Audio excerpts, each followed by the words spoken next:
Մի նամակ եմ ուզում իրար հետ քննարկենք,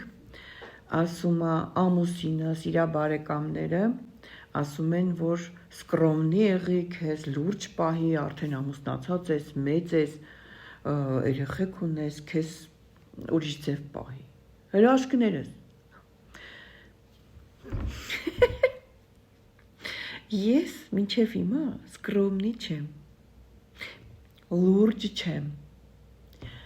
ես մինչև հիմա մնացել եմ են գայանեն,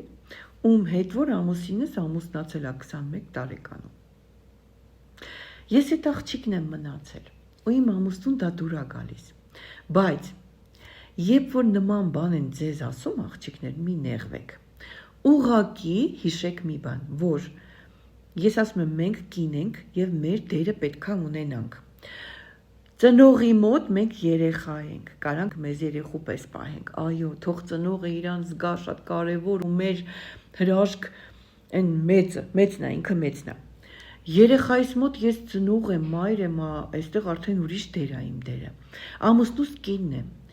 ինչ որ միտեղ որ գնում ենք, որտեղ բարեկամներն են, արդեն ես պետքա իմանամ ինձ ոնց պետքա տեղ պահեմ, այդ դրա համար են նկատողություն անում, որ դու պետքա իմանաս, որտեղ ոնց ես քեզ պահում, են որ ասում են մեծի հետ մեծա, փոքրի հետ փոքրա, կոլեկտիվում էլ արդեն ինքն իրա դերը ունի, իրա տեղն ունի, դա ինքնին պետքա լինի, ուղղակի նայեք ձեր շուրջը ու այդ պահին կողմնորոշվեք, որտեղ ոնց պետքա ձեզ պահեք։